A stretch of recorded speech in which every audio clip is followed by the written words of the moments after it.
रघुवंशी वो हैं जो रघुकुल में पैदा हुए, वो काल से भी नहीं डरते, तो इनसे क्या डरेंगे। अगर ब्राह्मण इतना ही ज़्यादा चालाक प्रवृत्ति का था तो वो चाणक्य चंद्रगुप्त को क्यों बनाया। आधुनिक समाज का सबसे बड़ा महाकाव्य महाभारत, जिसके रचयिता महर्षि वेदव्यास, आज के ज़माना के ओबीसी, और रामायण जिसके रचयिता महर्षि वाल्मीकि, आज के ज़माना के SC ST। तो रूममेट है, कोई सवन रूममेट है, कपड़ा मांगा, कोई पर्सनल यूज का सामान मांगा, आप नहीं देंगे, कहेंगे देखो जातिगत भेदभाव की वजह से मैं नहीं दे रहा। अफजल तेरे कातिल जिंदा हैं, हम बेहद शर्मिंदा हैं। कातिल कौन था? ऑनरेबल सुप्रीम कोर्ट, जो कस्टोडियन ऑफ कॉन्स्टिट्यूशन है, उसके खिलाफ आप प्रोटेस्ट कर रहे हैं, मतलब आप सुप्रीम कोर्ट को नहीं मानते हैं। पढ़ने के नाम पे लोग बुढ़ापा लाते हैं, 40 साल तक PhD कर रहे हैं। जिस PhD, एक बात बताइए, मैं JNU से पूछता हूँ, कितने रिसर्च उनके जिसका वैल्यू हुआ है, कॉमर्शियल एप्लीकेशन क्या है। ये ब्राह्मण समाज को जितना भी आप डराओगे, जितना भी आप सब कुछ करोगे, उतने ही निडर होते चले जाएंगे। इसी देश का खाएंगे और इसी देश को जो है गर्त में डालने की कोशिश करेंगे। सारे देश तोड़ने वाले हैं। इससे पहले अल्फला यूनिवर्सिटी का नाम आया था, जिसमें जिनको मकसद दिया जाता रहा है, इस बार JNU वाले हैं सब। तो कब क्या करेंगे। अफजल हम शर्मिंदा है, तेरे कातिल जिंदा है के नारे कन्हैया कुमार को आप जानते हैं। दिल्ली दंगे में जितने उमर खालिद, शर्जील इमाम, सब JNU के प्रोडक्ट हैं। तो JNU अगर किसी यूनिवर्सिटी का बुनियाद और जो ये इस बात के लिए अगर ये है कि जो ऐसे आतंकी निकलेंगे, मैं तो मानता हूँ और सरकार को इस पर तुरंत कार्रवाई करके जितने भी नामजद हैं NSA लगा के, UAPA लगा के इनको अंदर किया जाना चाहिए। और जो घटना घटी हुई उसको बहुत गलत है। UGC कानून के जो चल रहा है, आपको मैं बता दूं आपके दर्शकों को, ये 19 मार्च को अभी बस स्टे हो रखा है। 19 मार्च को सुनवाई है और 19 मार्च को सुनवाई के बाद उनको UGC को बताया गया है। और जितने ये वामपंथी और डफली वाले जितने हैं, डफली वाले जो अपने आप को कहते हैं UGC आजादी मांग रहे हो, आजादी मांग रहे, किससे आजादी। एक नया नैरेटिव सेट हो गया, ब्राह्मणवाद है। भाई क्यों ब्राह्मण तुमको नुकसान। लोग कहते हैं हमें पानी नहीं पीने देगा, बिना पानी पे तुम जिंदा कैसे हो अभी तक। UGC एक्ट ला करके समाज को तोड़ने की जो बात अभी हो रही है, जो आप सवर्णों को टारगेट कर रहे हैं, विपनाइज कर रहे हैं। मैं आप ही के चैनल में बोला था कि इससे क्या हो जाएगा ना, हर आदमी खतरे के घंटे पे हो जाएगा। कौन प्रोफेसर किसी को नंबर कम दिया ऑन मेरिट, कह देगा देखो जी हम यादव हैं, हम OBC हैं, हम SC हैं, हम तो उस पर हमारा नंबर कट गया। जबकि ऑन मेरिट वो लड़का जो है नंबर कम आ रहा है उसका, तो बस उतना उसका आरोप लगाना है कि देखो हमें कम नंबर कम दिए, हम हमारी जातिगत उसमें। कोई रूममेट है, कोई सवन रूममेट है, कपड़ा मांगा, कोई पर्सनल यूज का सामान मांगा, आप नहीं देंगे, कहेंगे देखो जातिगत भेदभाव की वजह से मैं नहीं दे रहा। तो ये काला कानून को सुप्रीम कोर्ट ने रोका है और अभी जो है सुप्रीम कोर्ट में अभी सुनवाई होनी है। जितने चंद्रशेखर और जितने जंतर मंतर हल्ला करने वाले, इनसे मैं ये कहूँगा इस माध्यम से, आपको विरोधी दर्ज कराना है, कोर्ट रूम के अंदर आए, बाहर नेतागिरी ना करें। और जिन दलितों की आप वकालत कर रहे हैं तो उनके लिए आप आइए फाइल करें, कोर्ट केस में पार्टी बने, आप अपनी बात जज साहब के सामने रखें यहाँ पे। और दूसरी बात, जो विरोध हो रहा है DU के अंदर और JNU के और जहां भी जंतर मंतर पे, ये अपने आप में कंटेम्प्ट ऑफ कोर्ट है।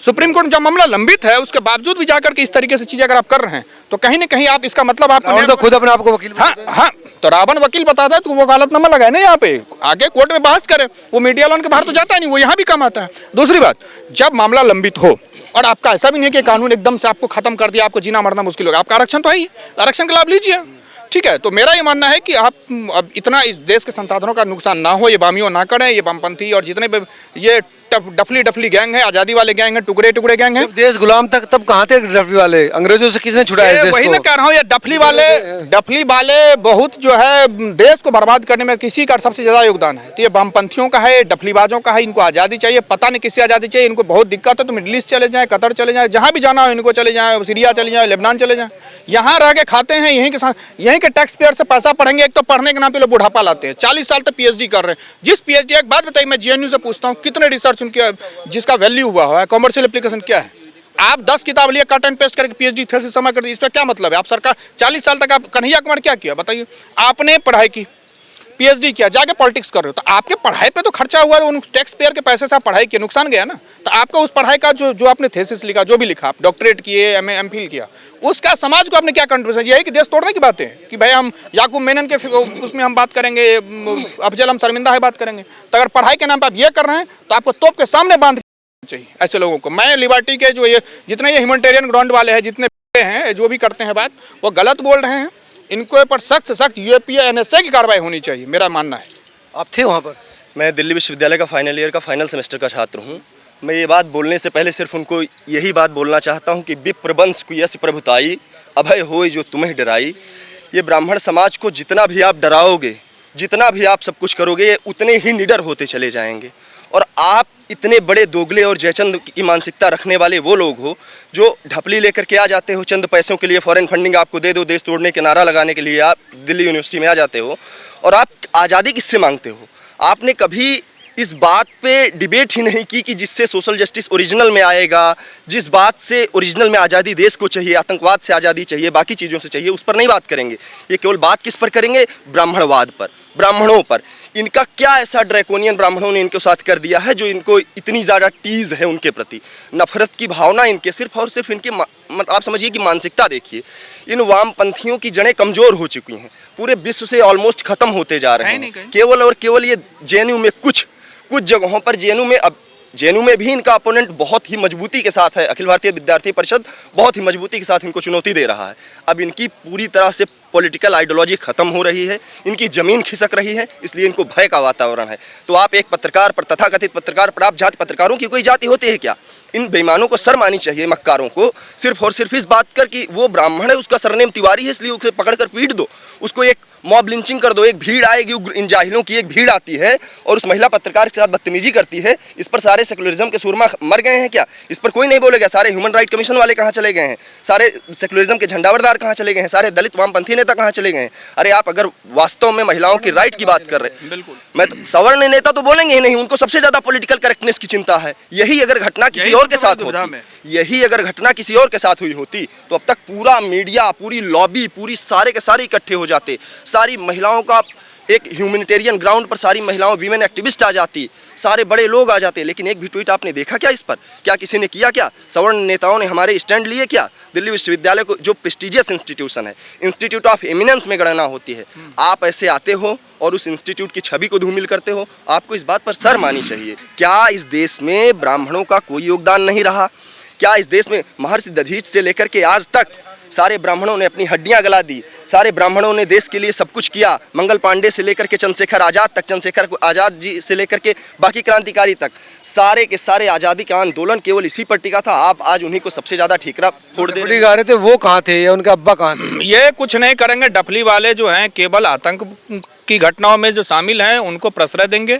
और दूसरी बात, आपके चैनल के माध्यम से एक नया डिबेट इसके बाद खुला है और मैं चाहूँगा कि ये दो चीज़ें हों बस। सवर्ण सुरक्षा कानून आ जाए, जैसे SC/ST एक्ट और सारी इक्विटी को ये हो जाए, और दूसरा सवर्ण एकता पार्टी हो जाए। जिस तरीके से कानून बीजेपी और कांग्रेस ने किया है नुकसान देश का कि इस वाले UGC वाले कानून से, तो एक नया एक पब्लिक डिस्कोर्स में आना चाहिए कि जो एक सवर्ण एकता पार्टी होनी चाहिए, जो सवर्णों के लोग के उसमें शामिल हों, अपने सब अपने हितों के लिए, अपने उसके चाहे उसमें वकील शामिल हो, उसमें ब्यूरोक्रेट शामिल हो, सब लोग हों जो अपने रिप्रेजेंटेशन संसद के सामने, राज्य सरकार के सामने, हाईकोर्ट के सामने, सुप्रीम कोर्ट के सामने आए, ताकि किसी भी तरीके का अगर कोई सवर्ण बेमतलब का फंसता है, किसी भी तरीके का मैलिशियस प्रोसिक्यूशन हो तो उसको बचाया जाए और उस सवर्ण के हित के लिए जो पार्टी होनी चाहिए, सवर्ण पार्टी सुरक्षा, सवर्ण एकता पार्टी और सवर्ण सुरक्षा कानून, दो ही मेरे मुद्दे हैं और यही चीज़ होनी चाहिए। सबसे ज़्यादा एक और इन लोगों में सबसे ज़्यादा एक कॉमन होता है कि क्षत्रियों और ब्राह्मणों को टारगेट करो। क्षत्रियों को टारगेट करते हैं कि उनको ने ठाकुर का कुआं, ठाकुर ने पानी नहीं पीने दिया, बाकायदा बहुत से एक लंबी लिस्ट आरोप लगाते हैं क्षत्रियों के ऊपर। क्षत्रिय वो समाज वो है जो कहाँ सुभाव न कुलहि प्रशंसी कालहु डरहि न रण रघुवंशी। रघुवंशी वो हैं जो रघुकुल में पैदा हुए, वो काल से भी नहीं डरते, तो इनसे क्या डरेंगे? ये चंद लोग हैं जो क्षत्रिय समाज को टारगेट करते हैं, ब्राह्मण समाज को टारगेट करते हैं। ये सिर्फ और सिर्फ एक आइडियोलॉजी और नैरेटिव सेट करते हैं कि इन्होंने पानी नहीं पीने दिया, इन्होंने हमें जाने नहीं दिया, बिना ये पानी पिए अभी तक 2000 साल से जिंदा हैं, इनको इक्वलिटी चाहिए, राइट टू इक्वलिटी चाहिए, इक्वलिटी बिफोर लॉ चाहिए। कहाँ चाहिए? केवल सिलेक्टिव, जहाँ इनका फायदा होगा वहाँ चाहिए। यहाँ पर एक वीमेन के सील भंग हो रहा है, इज्जत के साथ खेला जा रहा है, वहाँ पे इनको नहीं चाहिए इक्वलिटी। वहाँ पर वीमेन रिप्रेजेंटेशन का बात नहीं करेंगे ये लोग बात कहाँ करेंगे? जहाँ इनके फायदे की बात रहेगी। ये लोग बात किस पर करेंगे? केवल ब्राह्मणवाद। बात किस पर करेंगे? क्षत्रियवाद। क्षत्रिय सबसे ज़्यादा कुर्बान हुए, क्षत्रियों को माताएं बहनें विधवा हुई, योगदान युद्धों में सबसे ज़्यादा क्षत्रिय मारे गए, उनके बच्चे अनाथ हुए, ये उन पर क्वेश्चन रेज कर रहे हैं जिन्होंने छीनी। अब आप सोचिए ये किस पर क्वेश्चन रेज कर रहे हैं? जो सबसे ज्यादा अपनी सारी प्रॉपर्टीज, जमीनें क्षत्रियों के पास ज्यादा थी, ऐतिहासिक सत्य है, इसको आपको पब्लिकली एक्सेप्ट करना पड़ेगा। आज उनके पास रजवाड़ा था, आज उनके पास क्या बचा? देश के लिए सब कुछ तो दे दिया उन्होंने, लेकिन सबसे ज्यादा क्वेश्चन किस पर उठाया जाएगा? क्षत्रियों पर। सबसे ज्यादा क्वेश्चन किस पर उठाया जाएगा? ब्राह्मणों पर। अगर ब्राह्मण इतना ही ज्यादा चालाक प्रवृत्ति का था तो वो चाणक्य चंद्रगुप्त को क्यों बनाया? वो तो ओबीसी समाज के थे, उनको क्यों बनाया? जिसके अंदर जब क्वालिटी जहाँ जिसने देखी उसको तब आगे किया। और सबसे ज़्यादा ये नैरेटिव बनाते हैं कि दलितों को ब्राह्मणों ने पढ़ने नहीं दिया। आधुनिक समाज का सबसे बड़ा महाकाव्य महाभारत, जिसके रचयिता महर्षि वेदव्यास, आज के ज़माना के ओबीसी, और रामायण जिसके रचयिता महर्षि वाल्मीकि, आज के ज़माना की SC/ST, कुछ राज्यों में OBC में आते हैं, कुछ में SC/ST में आते हैं, वाल्मीकि समाज। आपको अगर पढ़ने का राइट नहीं था तो इतना बड़ा महाकाव्य कैसे लिख दिया आपने? 18th सेंचुरी के पहले यानी 17th मिड के आते आते और 19th तक आते आते अंग्रेजों ने ऐसा ड्रैकोनियन, ऐसा लिटरेचर इतना लिटरेचर पूरा का पूरा सारा जॉन स्मिथ का काम है, पूरा का पूरा इन्होंने चेंज कर दिया। पूरी की पूरी ऐतिहासिक पृष्ठभूमि को, ओरिजिनलिटी को चेंज कर दिया। जो सत्य था उसको सत्य नहीं रखा, झूठ का एक प्रोपोगंडा परोस दिया। और सबसे उस प्रोपोगंडा को परोसने में लॉर्ड मैकाले से लेकर के जितने भी ये इंग्लिश लिटरेचर के बड़े बड़े राइटर थे, इन्होंने बहुत ज़्यादा उसमें योगदान दिया। तो देश को मैं यही आग्रह करूँगा हर समाज से कि देश को on the basis of cultural identity, on the basis of Hindutva की आइडेंटिटी, उस पर एक रहना चाहिए। एक रहने नहीं देना चाह रहे ये वो लोग हैं जो देश को चाह ही नहीं रहे कि वो एक हो, क्योंकि जब एक हो जाएगा, जब हिंदुत्व की आइडियोलॉजी पर बात होने लगेगी तो देश बढ़ जाएगा। तो इनकी पॉलिटिक्स खत्म हो, देश विरोधी है ये देश विरोध। भाई आपको क्या लगता है जो भारत तेरे अफजल तेरे कातिल हैं, अफजल तेरे कातिल जिंदा हैं, हम बेहद शर्मिंदा हैं। कातिल कौन था? ऑनरेबल सुप्रीम कोर्ट, जो कस्टोडियन ऑफ कॉन्स्टिट्यूशन है, उसके खिलाफ आप प्रोटेस्ट कर रहे हैं। मतलब आप सुप्रीम कोर्ट को नहीं मानते हैं। अगर यूजीसी के विरोध में आप प्रोटेस्ट कर रहे हैं तो मतलब आप सुप्रीम कोर्ट को नहीं मान रहे हैं, तभी तो कर रहे हैं ना।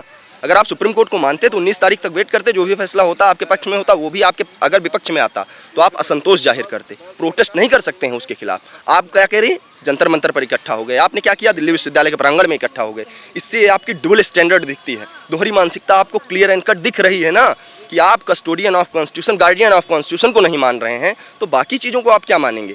आपका केवल यही काम है कि ब्राह्मण और क्षत्रियों के ऊपर ठीकरा फोड़ दो कि जो गलत हो रहा है सारे के जिम्मेदार यही हैं। आखिर क्या कर दिया इन्होंने आपके साथ जो सारी की सारी चीज़ों की जिम्मेदार यही कर दे रहे हो? ब्राह्मण और ठाकुरों के देखिए, ऐसा नहीं था कि समाज वर्ण समाज का भेदभाव जो है रहा हो। ये अंग्रेजों द्वारा सुनियोजित तरीके से समाज को तोड़ने की जो है, विसेंट ए स्मिथ नाम के बहुत बड़े वो थे, ब्रिटिश स्कॉलर थे वो, वहाँ इंग्लैंड में रहते हुए Bharat early history of India उन्होंने लिखी और 1809 ईस्वी में वो किताब पब्लिश हुई। उसके बाद जो है धीरे धीरे दिखाया गया कि समाज में इस तरीके की बातें हो रही हैं। वहाँ पे है और रजनी पामदत्त जो कभी इंडिया के बारे में लिख रहे हैं, और वो लॉर्ड मैकाले जो टीचिंग का जो इंडियन एजुकेशन सिस्टम को खराब किया, रोमिला थापड़ जो बड़ी प्रोफेसर बनती है उसके JNU की। सबसे ज़्यादा अगर इंडियन डिस्कोर्स में नुकसान किसी ने किया तो रोमिला थापड़ ने किया, जदुनाथ सरकार ने किया, ये आपके सतीश चंद्रा ने किया, बिपिन चंद्रा, जितने हैं सब, जितने हिस्टोरियन हैं भारत के हिस्ट्री को जो डिस्टॉर्ट करने का काम किया, सिर्फ और सिर्फ एक जगह किसी ने किया तो JNU के प्रोफेसर्स ने किया। इरफान हबीब के सामने जो अभी वो हुआ, Irfan Habib middle level history को, मुगल काल को कहते हैं गोल्डन पीरियड ऑफ मुगल काल। किस बात का मुगल गोल्डन भाई? किस बात का सल्तनत काल को गोल्डन पीरियड? उनके पिताजी मोहम्मद हबीब थे, उन्होंने कहा कि जी मंगोल आक्रमण में बहुत अच्छे हुए। उन्होंने किताब लिटरेचर में लिखी हुई किताब, दिल्ली सुल्तानत करके उनकी किताब है। तो ये लोग सिर्फ डिस्टॉर्टेड हिस्ट्री पढ़ा रहे हैं और चीज़ों को खराब कर रहे हैं। अगर भारतीय एकता को तोड़ने में अगर सबसे ज़्यादा योगदान किसी का रहा है तो JNU का रहा है और बामियों का रहा है। तो ये